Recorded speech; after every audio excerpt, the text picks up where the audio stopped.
So for part 2, we're going to be doing a newspaper ad. Seems relatively simple enough, but these things can be very, very tricky because a lot of times what ends up happening is for the column ads, as they're generally referred, because they will cover, they usually sell newspaper ad space by the column, and it depends on how it's set up. Like, I don't know if it is or not, but the BDN might be, whatever it is, 8 columns wide, and their columns are whatever they determine them to be. So if you have an ad that goes over 2 columns, and ends up being 6 inches by whatever, 5 inches high, you know, they'll sell. It's almost like selling by the square foot or square inch or square yard for fabric kind of thing. They'll sort of charge like that. So a lot of times they're referred to as column ads. Anyway, so we're going to be creating a newspaper column ad. What ends up happening is a lot of times for these, they're fairly quick because, again, a lot of times you're doing them daily or you're doing them weekly. So they have a pretty quick turnaround. A lot of times you're doing a lot of these at once. You know, you guys have seen in the back of newspapers, especially busier newspapers, you know, you start to see the ad pages where there's, you know, the final few pages are, you know, 100 ads, you know, and you usually have a couple people doing them. So they're relatively quick. A lot of times what ends up happening is you get a lot of info to try to squeeze into a tiny ad. That happens more often than not. So this was the one where I was talking about that it's going to be more restrictive in the sense that you have the copy, the logos, you have everything except for the actual layout is completely up to you. So for this assignment, we're going to be creating an ad for the nonprofit organization Site Night, which is, I think, well, I don't know if it exists anymore. Fictional for the purposes of this project. To run in the Orno Times, again, fictional. You're to set up and lay out your ad in Adobe Illustrator, obviously, and export your ad as a JPEG. We'll also be looking at these in Illustrator format as well. The JPEG is more just, again, for any kind of like font things, but also just so I have a low res preview of it, and that way you also have a low res version of it. Most newspapers have naming conventions that they want clients to follow for submissions. A lot of times if you don't follow those naming conventions, your ad does not run. For this assignment, we're going to save our file as lastname_Orno Times. That's going to be super, super important. I will take off points if you don't do that. Because again, when you get some real world situations like when we used to work with, I forget if it was the New York Times or not, there was a newspaper in the New York area and they were, you know, intensely busy. Even their weekly was still, you know, a giant, thick volume. They had a naming convention, and I forget what it is off the top of my head, but it was like date and page. It included pretty much all the information in the name, so it was like client _ like date and probably like what issue and volume or whatever of the paper or whatever. So you had a code basically that you had to put in for every single ad, and if you didn't follow their naming convention, your ad didn't run, and then your client got mad at you because they paid for ad space and didn't have an ad run, and then you would get in trouble. So we're going to start to follow this, and again, a lot of companies will have naming conventions. Ours will keep fairly simple: last name _Orno Times, JPEG and AI, because we'll save our Illustrator files. The ad size is 7 3/4 wide by 6 high. It's a little bit odd, but again, a lot of these column ads can be odd sizes. I kind of made it an odd size on purpose to give you guys a little bit of trickiness to work with. And then all of our info. The headline is our trick or treat for a cause on Site Night, and then the copy. I'm not going to read all of this, but we have this body of copy that needs to be in there, and it goes all the way down to help the world see. And then the legal statement. There's a typo there. Minimum 10-point font, and then you can leave it 2016. That's fine. So you can literally just copy and paste this. Generally, these can be, I say minimum because sometimes people made them a little bit bigger, but generally they're around 10 or 12 point. You'll see in a lot of times in car ads, you see that disclosure copy is generally a minimum of 10 point, and they want that usually a lot of times they want the disclosures as small as possible so people don't read them. But anyway, this is just a quick copyright legal statement. Any others, and I'll show you these, you are to include the Silent Night logo and the clip art for the supporting organizations, Lions Club International, AAA, and Lens Crafters in the ad, and then do not use any images from any other website or any other source. And then special symbols, these are just in case. I just always include these. You don't have to. If you copy and paste, the copyright will come with it. You can copy and paste right from the PDF, or this shows you how to create those special characters from the keyboard. If you hold down Option and press G, it gives you the copyright, the little copyright symbol if you want it on your own, or again, you can just copy and paste it usually.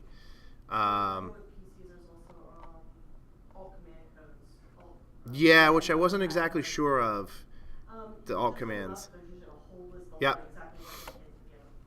Yeah, and then I know like this one was relatively easy.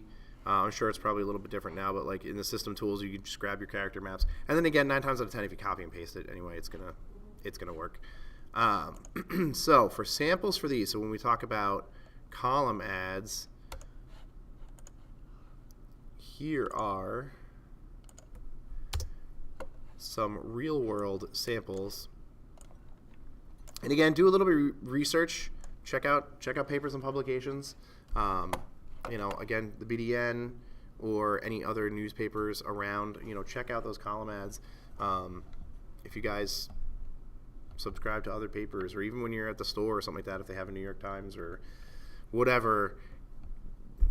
Is USA Today newspaper? No, I'm thinking that's a magazine, isn't it? Whatever. You get the idea. Check out some papers while you're at the grocery store or something. But you'll see largely, you have headline, some graphics for this one, and then some information about classes, and then some body copy, and then who's running it. Again, this one is a little bit, I would personally redesign this one probably about actual size, give or take about this big. I might reorganize this one just a little bit because I guess you get the idea. You have the Be a Lifesaver and you have the little donut buoy there to help people from drowning. So I guess you get the idea of what it is, but then you have this information. I might have some either a line or maybe not the logo at the top, but like some kind of indication of like what exactly this is, and then list the times things are meeting, I guess, or have maybe even the top line of these be bold or a little bit bigger, something just to set it off a little bit to show what it is. Because a lot of times people are looking at these with an entire page of other ads, and they're looking at these for like 3 seconds. So if you take a quick look at this, it's kind of like, all right, what is this? And then obviously this is a lot of information here. Maybe rearrange this info a little bit better than they have it, but you get the idea. This one, again, I feel like a little bit better design for some of these ads. You have a little bit of sort of simple graphics going on with the repeated question mark.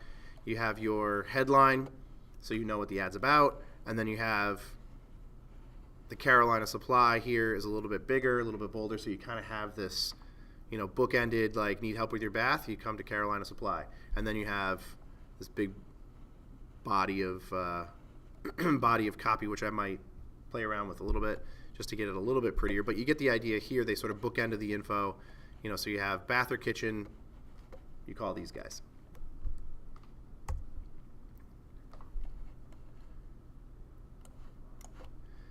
This one, again, and all of these could use a little bit of work. But you get the idea. You have the headline, encourage your kids' habit, and it's obviously encouraging music. And then the part that could use some work, apparently, instead of drugs, because I feel like that could probably be a little bit more important in the ad. Could be a lot more important. If it's for the Partnership for Drug-Free America, maybe make that a little bit bolder. Kind of maybe try to bookend it like the other ad did. Have this be a little bit bigger, because I feel like that's kind of lost in all of this copy, right? Obviously it's great to encourage more or less dangerous habits, but then it's kind of like, all right, well, what is this for? So maybe make that this part I feel like is a little bit more important. And the way to show importance or differentiate even some simple techniques for these kind of ads, having things be bold, bold over plain text, having something be a little bit, having one set of text be a little bit larger, things like that. There's easy ways to set these off. This one uses a pretty terrible frame, but again, you see romantic gifts for your Valentine, and then where it is. So you kind of, again, have this sort of like bookended information, and then have more specific information here. And then I feel like the number is like super, super tiny. They might have wanted to open that up. I personally would make these a lot smaller because honestly I think they look terrible, but make these a lot smaller, make the number definitely bigger because it kind of just disappears in this floral thing they have going on.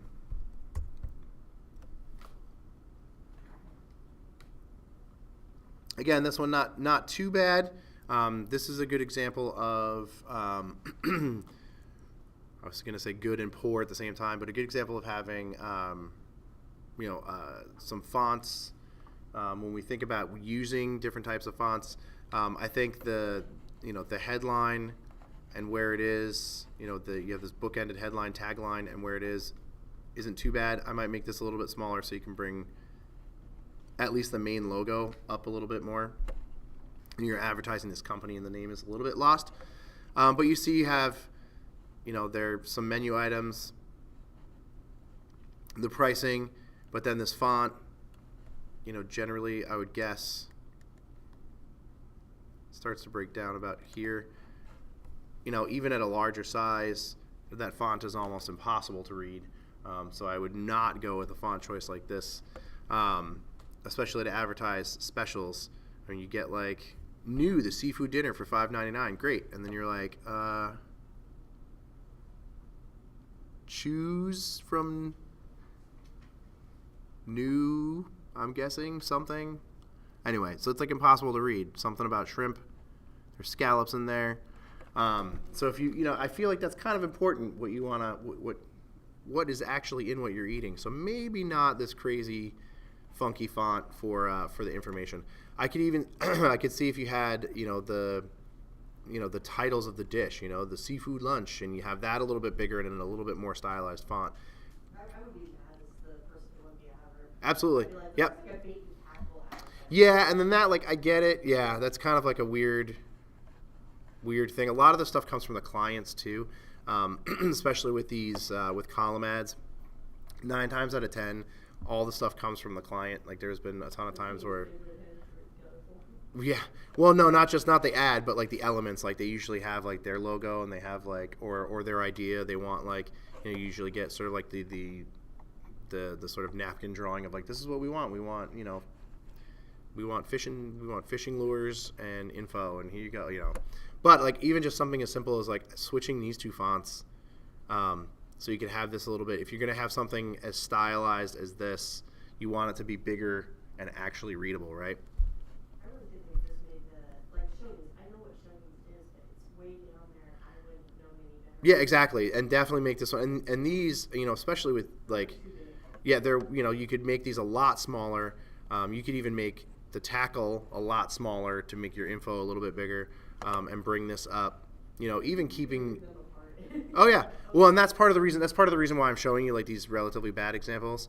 There's some good elements, and then to show you like essentially what not to do. So that's kind of why I'm sort of harshly critiquing a lot of these, and also because these actually ran somewhere. But yeah, I would definitely bring these down because they take up a ton of the space unnecessarily. Bring these down a little bit, free up some room to make this info a little bit bigger by making these guys a little bit smaller. And I don't know if they just chose, because there's 3 dishes, they chose 3 pieces of tackle, or if one goes with, I guess it doesn't really matter because it's just fishing lures, but if one goes with the other, you could sort of break them up a little bit more that way. But yeah, definitely make the advertiser a little bit more prominent, right? And then this one I chose because it's pretty it's pretty text heavy, but I feel for as heavy as it is, it's actually not badly laid out. You kind of have this headline here. I might, unless this is an actual direct quote, I might actually start the quote at you, would be the only sort of nitpicky thing, because I feel like the "it's true" is sort of unnecessary, and it's an odd start to the sentence there. But anyway, you have a headline, and then you have, this graphic. This represented a little bit dark. It wouldn't have printed this dark. But you have this nice image that sort of, is a playing to the tugging on the heartstrings kind of image. You have where it is, fairly prominent info on the left. We read from left to right, so we kind of would see this from left to right. And then you have, this sort of heavy body copy, but it's broken up into 2 columns within the ad. It's broken up fairly well, relatively simple, relatively well laid out. At least you know what it's for right off the bat. You get kind of a headline, you get an image, and you have where and what it is. I feel like they could have just dropped all that info on the other side. Oh yeah, potentially. Yeah, this. Yep, and that's going to depend. They sort of wanted to get narrative with it, and it's going to depend client to client what they want to do. But I guess they wanted to sort of get narrative. Yeah, if this wasn't in the ad, and it was just this line here, then it would still totally make sense. You could easily rearrange this without this body copy and make it a lot more graphically appealing. But this is I feel a really good job for that whole squeezing 10 pounds of stuff into a 5-pound bag situation going on there. Yeah, pretty much. Okay, so I was sort of hesitant to show you some class examples, but I will. We'll just grab this one first. So you can kind of see how people, and you can also get an idea for the visuals and the logos that we're going to be using. Fairly simple. You have your headline, your logos, your legal copy at the bottom, and then you sort of have this subhead, and then the body copy. Again, you could break this up a little bit more even if you wanted to, and then you have this sort of bookended taglines here.